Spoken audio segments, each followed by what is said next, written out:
Dr. Rivera arrives with a mysterious glowing microchip.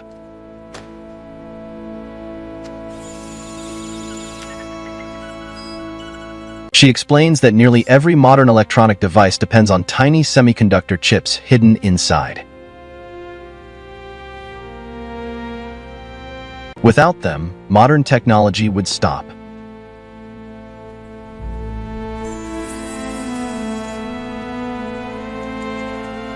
How can something so tiny control so much? Because inside that tiny chip is an entire city of microscopic switches. A city so small you couldn't see it with a microscope from across the room! Which is a very specific measurement. Dr. Rivera explains metals conduct electricity. Rubber blocks electricity. Silicon is special.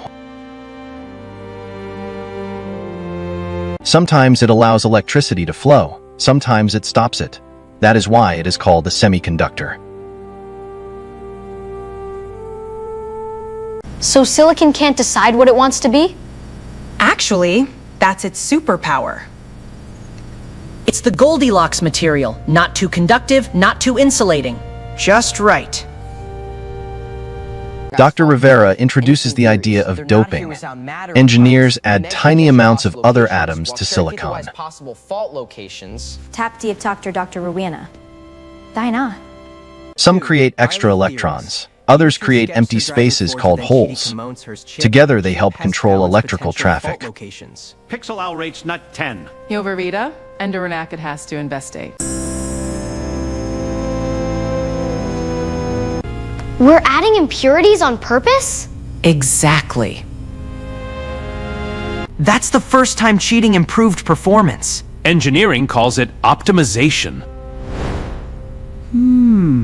These are transistors. Each transistor acts like a tiny switch, on-off. Dr. Rivera's signal paths with her TAMI to the measurement results. Urease hydrophenol with my stated to 1. Every game, video, and text message depends on these switches. Probes and way clock simulation is stored of their asteroid measurement results. Measurement results using Teleira. The Ravasnizes. How many are there? Billions.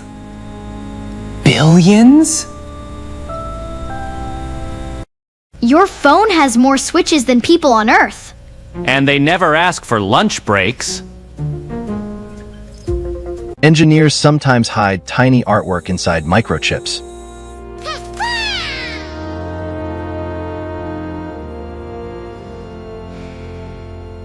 Real engineers have hidden cartoons, symbols, and even Waldo inside silicon.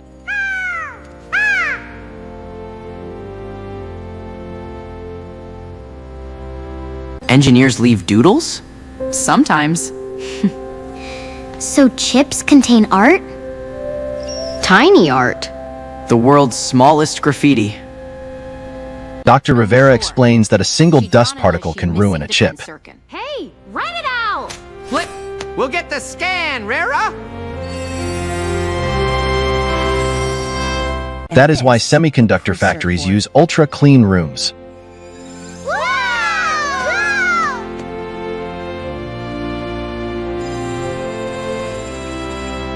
Engineers wear bunny suits and use filtered air.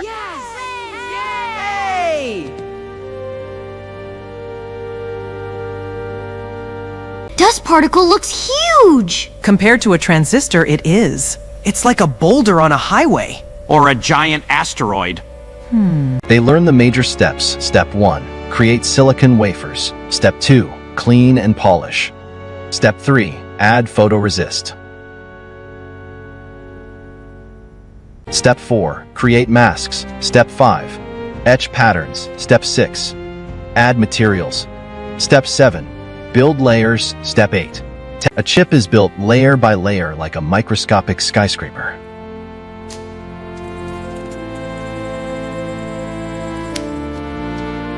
This feels like building a city. That's exactly what it is. A city for electrons. Dr. Rivera explains nanotechnology. A nanometer is 1/1000th of a meter.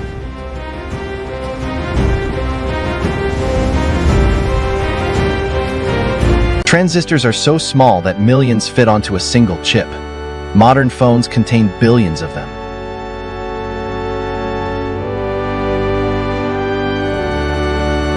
Everything looks enormous! You are now visiting the Nano Kingdom. I think a dust particle just became a mountain. They see transistor counts growing, from one transistor to hundreds to thousands to millions to billions of transistors.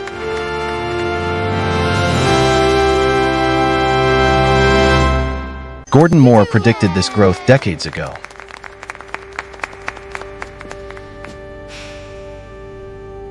Computers became faster and smaller because engineers kept fitting more transistors onto chips.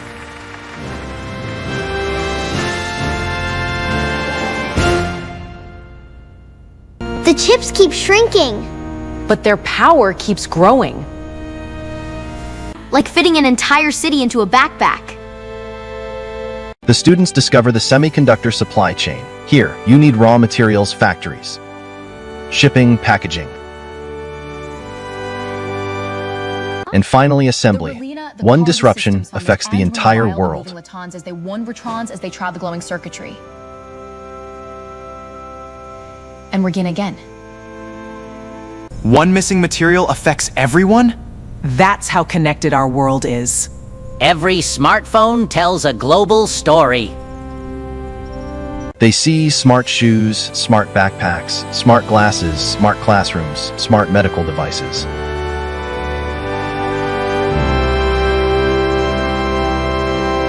All these smart items are powered by semiconductors. Chancellor Rivera simulation.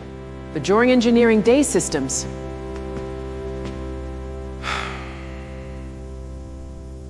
My shoes are talking to my phone! Your shoes know how far you ran. Do they know how many snacks I ate? Let's hope not. Creating semiconductors require electrical engineers, computer engineers, software engineers, material scientists.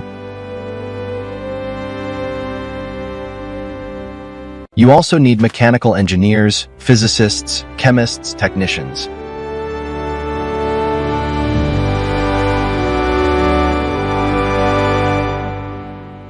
The future depends on people willing to solve difficult problems. I could design chips someday. Maybe I could build them. That's exactly how great engineers begin. With curiosity. And lots of questions.